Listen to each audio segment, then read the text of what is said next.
¿Cómo están, Lady Beth, Antonio? Buenas noches, ¿cómo están? Bueno, muchachos, primero, que todo, hoy es nuestro último encuentro, que es una actividad especial junto a la de la semana pasada, que fueron clases acordadas allí adicionales para tratar algunos temas adicionales, conversar en general cualquier cosa que tengan ustedes allí en el tintero.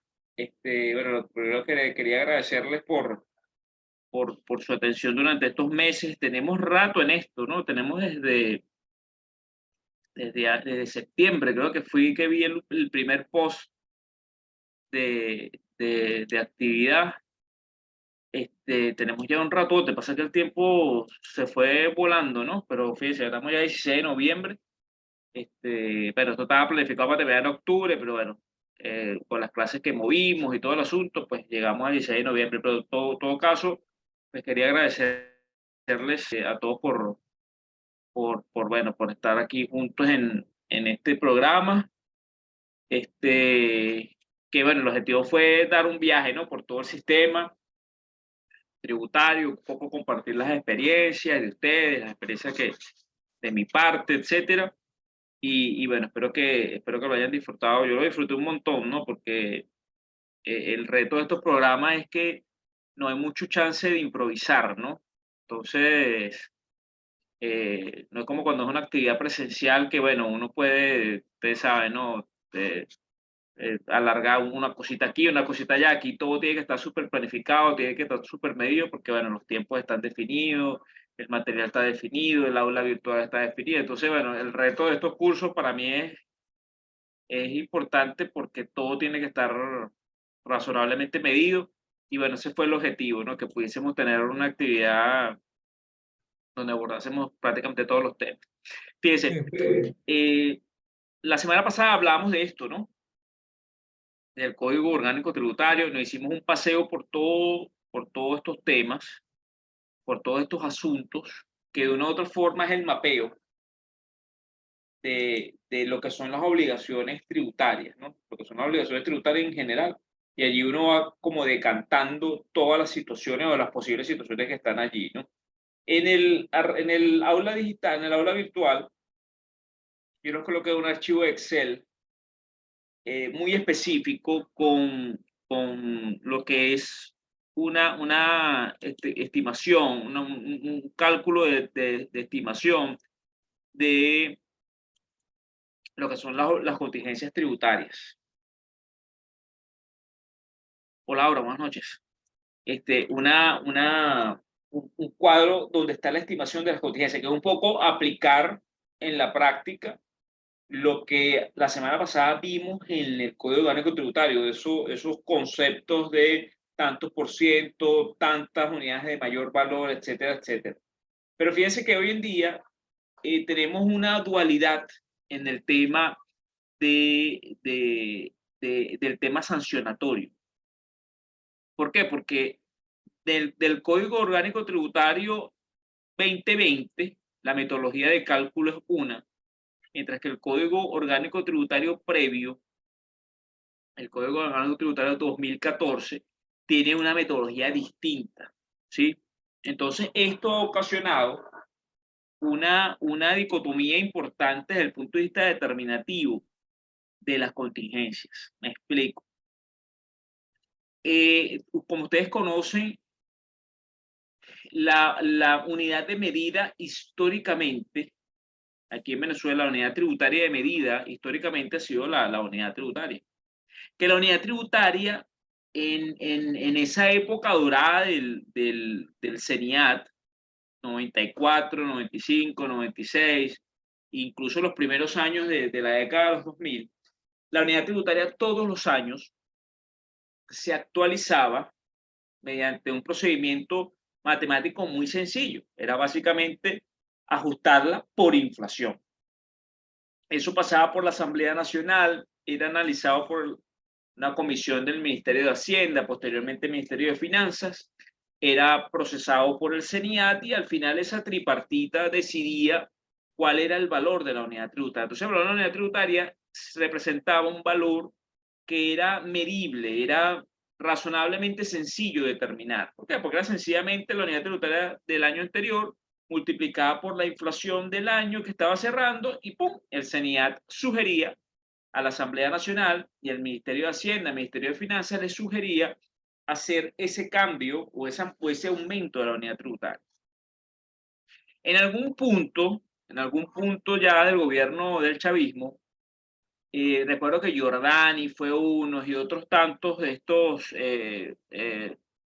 personajes que tenían influencia en el tema de finanzas aquí en Venezuela en los 2000 y tanto, del gobierno de Chávez, cambiaron esa metodología. Ellos decidieron que el valor, la unidad tributaria no debía ajustarse por inflación, sino que debía ajustarse por la inflación estimada, la inflación proyectada del año nuevo.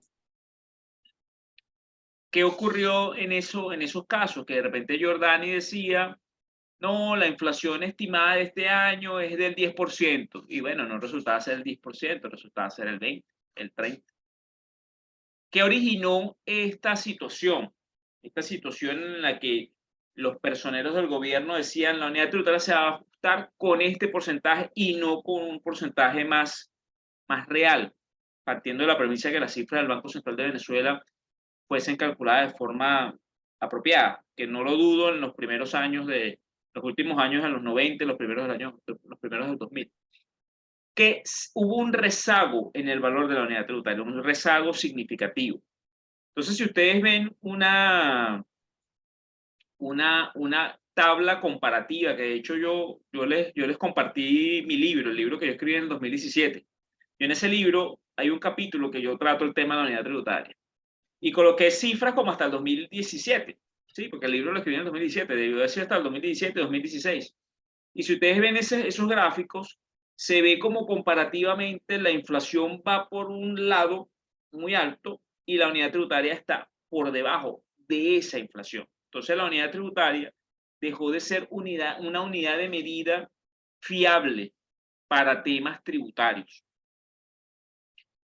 ¿Cómo se resolvía ese tema? Bueno, podrán imaginarse, ¿no? Resolver ese tema era meterle un ajuste a la unidad tributaria brutal, ¿sí? Para poder equiparar lo que era el valor apropiado de la unidad tributaria con respecto al valor real. Porque entonces, todos los que nos dedicamos a esto, que hicimos ese análisis, decíamos, no, la unidad tributaria no debería ser tanto, debería ser tanto. Era el análisis que se hacía.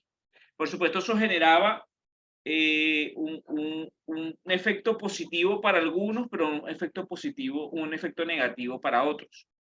El efecto positivo para algunos era que de repente, si tú eras persona natural y te tocaba declarar el impuesto sobre la renta, a lo mejor la base para tú ser contribuyente era más alta. Entonces, muchos quedaban fuera del sistema, no tenían que pagar impuestos sobre la renta. Eso era positivo para algunos, pero negativo para otros que, por supuesto, las multas hubiesen sido mucho más altas en unidades tributarias. Entonces, el tema de la unidad tributaria no es una cuestión de una sola vía, es una cuestión que beneficia a algunos en algunos elementos y desmejora a otros. Entonces, por ejemplo, los servicios, que si, no sé, pasaportes, cosas que estaban medidas en unidades tributarias, todo eso hubiese tenido unas diferencias importantes en lo que era el valor y lo que era el valor correcto. Esta situación, por supuesto, tuvimos surfeando este problema por largo rato. Eso es uno de los elementos que ha hecho que, por ejemplo, y lo conversábamos cuando hablamos de impuestos sobre la renta, yo les decía, mira, ahorita cualquier persona que gane sueldo mínimo, ¿verdad? Es contribuyente del impuesto sobre la renta y no solamente es contribuyente, sino es contribuyente con la tarifa más alta, del 34%, por el desfase que hay en la unidad tributaria. Eso lo hablábamos cuando hablábamos de impuestos sobre la renta. Eso no ha cambiado, porque esos valores siguen estando anclados a la unidad tributaria. ¿Qué pasó con el gobierno? El gobierno se dio cuenta de que utilizando la unidad tributaria como medida para poder determinar multas y tal, oye, era más negocio infringir la ley, esperar a que me fiscalizaran, esperar el reparo, aceptar el reparo y pagar multas e intereses.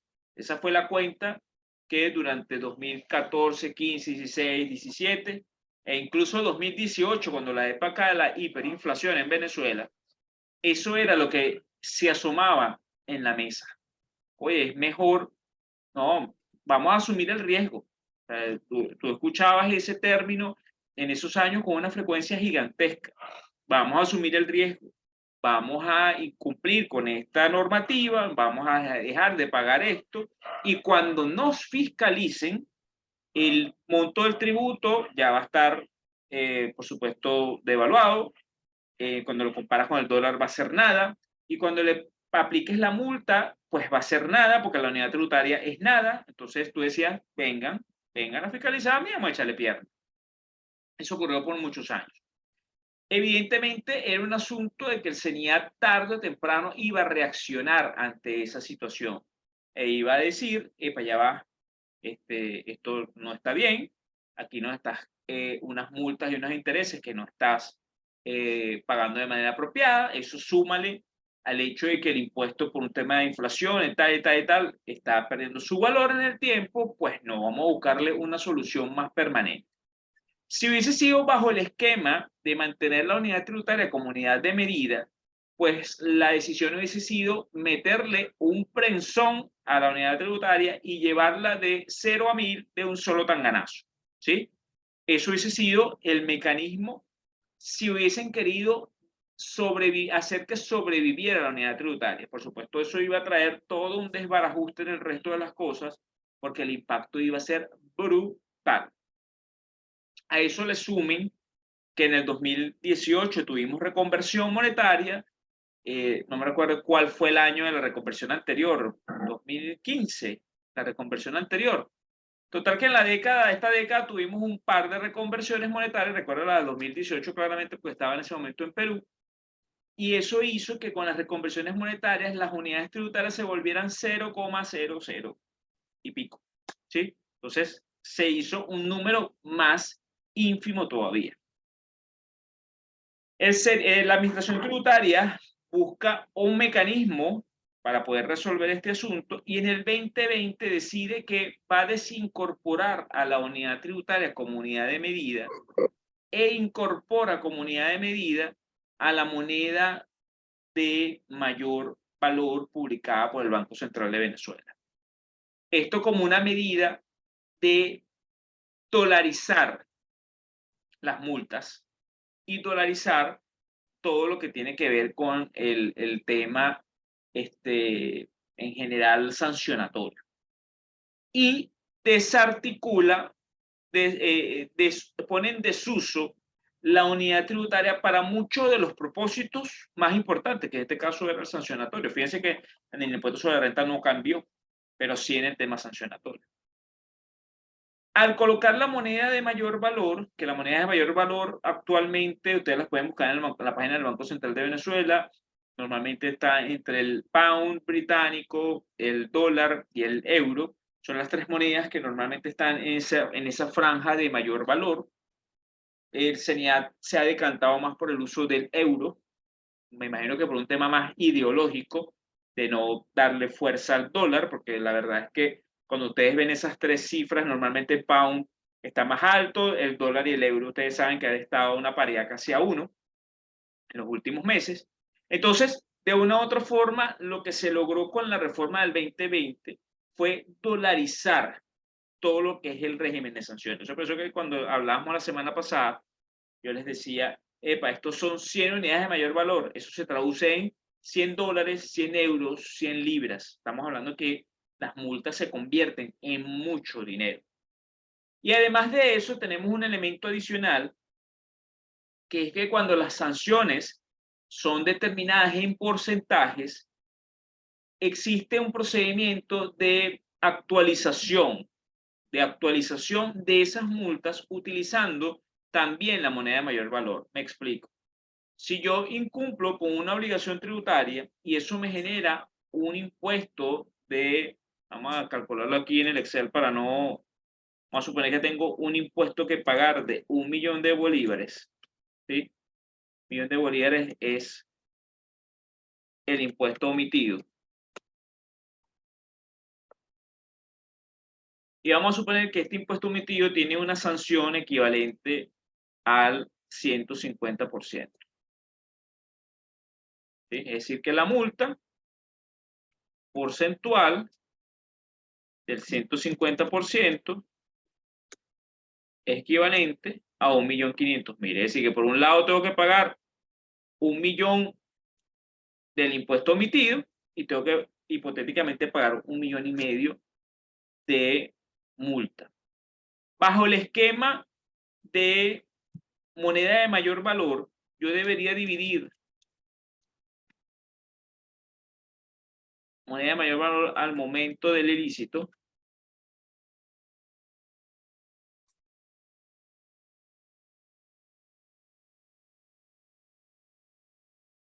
a abrir esto en una hoja nueva para poderlo hacer más.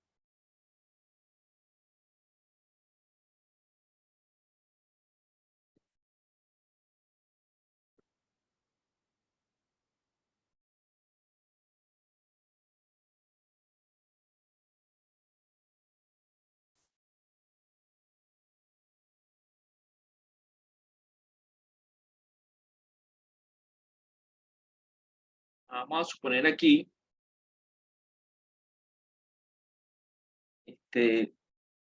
Antonio, tú por ahí, Antonio, ¿tú estás en computadora o estás en teléfono? Computadora. Búscate ahí un ¿Qué momentico, necesitáis? búscate un momentico, la unidad tributaria actual y la unidad tributaria anterior, para que veamos los dos resultados. 0.20. Bueno. La anterior era 0,02 Ah, ok. y ahora es 0,40. 0,02 y 0,40. Magnífico. Entonces, vamos a ver esto que está aquí. Vamos a suponer que, aquí no me voy a poner muy específico, muy detallista en el número, pero vamos a suponer que aquí el tipo de cambio al momento,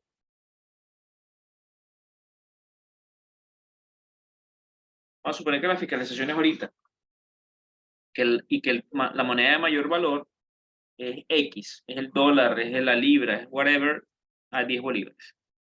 Y vamos a suponer que el ilícito fue hecho en diciembre de este año, diciembre 2021, que vamos a suponer que era 4.8. ¿Sí? Esto es tipo de cambio y esto es unidad tributaria.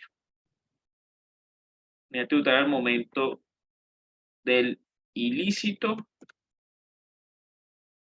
y unidad tributaria al momento del pago. Entonces, fíjense que es el mismo ejemplo, 1.000.000 por aquí y la misma multa de 1.500.000. Es la misma multa porcentual. Vamos a ver cómo luce esto en números. Fíjense, ¿qué es lo que logro? Actualización de la multa. Con este método, lo que persigue la administración tributaria es actualizar este valor, porque fíjense que este 150% está anclado en impuesto omitido, que el impuesto omitido vamos a suponer que fue en diciembre 2021. Esto ocurrió en diciembre 2021. Es decir, que ya ese dinero está evidentemente, no es el mismo valor hoy al valor de diciembre de 2021. Entonces, ¿qué hace la administración tributaria? La administración tributaria actualiza a través de este método esta multa. ¿Qué es lo que hace? Muy sencillo. Divide la multa, el 150%, lo divide entre el tipo de cambio de la fecha del ilícito y lo multiplica por el tipo de cambio de la fecha de hoy, que hoy es la fecha en la que está fiscalizándose y tal, y que tienes que pagar la multa. Eso fíjense que nos lleva esa multa a un monto de nada más y nada menos 3.125.000.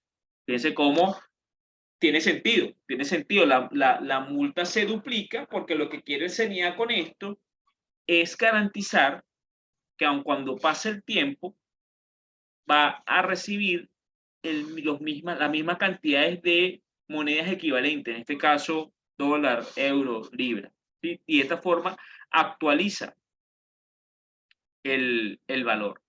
Pero vamos a hacer el mismo cálculo ahora con la unidad tributaria.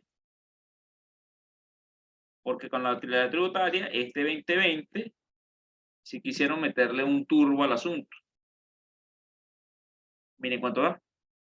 30 millones de bolívares. No sé si han escuchado por allí algunos amigos, algunos conocidos que los han escuchado comentar de que prefieren que lo fiscalicen ejercicios del 2020 en adelante a ejercicios del 2020 hacia atrás. Porque el brinco que se dio de aquí para acá fue monstruoso. Vamos a suponer que a esto yo le ponga 1 como tipo de cambio. Le pongo 1 como tipo de cambio y todavía son 15 millones de bolívares. Mientras que aquí, cualquier cosa que tú hayas hecho incorrecta en el 2000 previo 20, llámese 2019, 2018, el método de cálculo es con el Código Orgánico Tributario anterior. Y el Código Orgánico Tributario anterior se tiró este brinco brutal de 0.4 a 0, de 0.02 a 0.4. Fue una cosa que, claro, cuando lo vimos en números, cuando este fenómeno lo vimos en números, no nos detuvimos en ese instante a darle mucha vuelta al asunto, porque eran unos números, estamos hablando de 0,02 y 0,4, no le dimos mucha vuelta. Pero después cuando empezamos a analizar el impacto de este asunto desde el punto de vista matemático, producto del incremento tan salvaje que se dio con este asunto, pues entonces nos dimos cuenta de que el asunto era en serio. Sí, de que el asunto tenía un impacto muy, pero muy fuerte. Entonces, fíjense el incremento tan significativo que se dio aquí entre este 0,02 y 0,40. ¿Qué quiere decir esto en la práctica? Que si a ti te cae una fiscalización hoy y el fiscal te va a revisar 2020, 2021, 2022, chévere, es esta metodología. Tú sabes que vas a pagar los mismos dólares que te correspondía pagar en ese momento, son los mismos dólares que te va a corresponder pagar hoy. Al menos tienes un poco más de niveles de certeza porque es un tema cambiario, un tema de tipo de cambio. Entonces, no te vas a salvar, no es nada beneficioso haber pagado el impuesto omitido, no tienes ningún beneficio porque al final te tienes que desprender más o menos de los mismos dólares. Pero ¿qué pasa si te fiscalizan del 2019 para atrás? Bueno, ahí solamente un milagro puede salvar a la compañía porque lo que viene es extorsión, pero seguro, porque los niveles de las multas que se han propiciado para esos ejercicios no han sido cuentos. Voy a dividir estos 30 millones entre el tipo de cambio. Fíjense, esto es una multa de nada más y nada menos que 3 millones de dólares. Mientras que esta multa que yo les colocaba aquí de 4.8, si lo divido entre el tipo de cambio, son 312.500 dólares. Estamos hablando de que la multa por un mismo ilícito, por una diferencia de un mes, vamos a suponer que el Código Orgánico Tributario entró en vigencia en el 2020. Vamos a suponer que yo me haya equivocado en diciembre del 2019. Es decir, que me toca Código 2019. Por la diferencia de un mes, yo puedo pasar de pagar 312.500 dólares a 3 millones de dólares. Cuéntame, Dani. Y si vos dividís 1.500.000 entre 4.8, te debe dar los mismos 312.000. Un millón y medio de dólares. No. Devolvete un momentico. Ajá. Devolvete. Vas a dividir. Vas en la H. 1.500.000. Sí, 1.500.000, la columna C. Ajá. No, la columna C. Ahí, entre la D. Claro, o sea, al final terminas Entre pagando los mismos que es lo que vos dólares. estabas diciendo. Exacto, terminas pagando los mismos dólares si es con el código 2020. No vas a tener ningún beneficio financiero más allá del costo de oportunidad, ¿no? Que sí tiene valor. El hecho de que no te haya desprendido. Bueno, lo que pasa es que esto es multa, esto ni siquiera es impuesto. Pero el caso de que te haya sido el incumplimiento, no en enero del 20, no en febrero cuando entró en vigencia el código 2020, sino en diciembre del 2019, la historia cambia por completo. Cambia por completo. Y allí es donde se ha escuchado los casos de empresas que están, mira, no, el CENIA me quebró, la alcaldía me quebró. Porque acuérdense que, como les comentaba, el Código Orgánico Tributario aplica no solamente para el CENIAT, aplica para alcaldías, para LOCTI, LOTO, AFEF, contribuciones para fiscales, etcétera, etcétera. Entonces, allí es donde un cambio en un mes, de un mes a otro, de un ejercicio a otro, de un código a otro, la diferencia es significativa. ¿Por qué? Porque la Administración Tributaria, la Asamblea Nacional en este caso, cuando aumentó la unidad, ni siquiera la Asamblea Nacional, esto es competencia del presidente de la República, disculpen. Esto después de la modificación del Código Orgánico Tributario quedó en manos del presidente de la República. El presidente de la República es el que está facultado para hacer el cambio de la unidad tributaria. Y él se tiró este jalón de 0,4. Él lo llevó 0,4 un solo golpe y bueno, y generó toda esta distorsión que por supuesto hace temblar a los contribuyentes que fiscalicen 2019 y anteriores. Tengo un par de casos de clientes en que las multas han sido ridículas, han sido absolutamente ridículas. Ya en el próximo bloque, ya les comento qué se ha hecho con respecto a esto.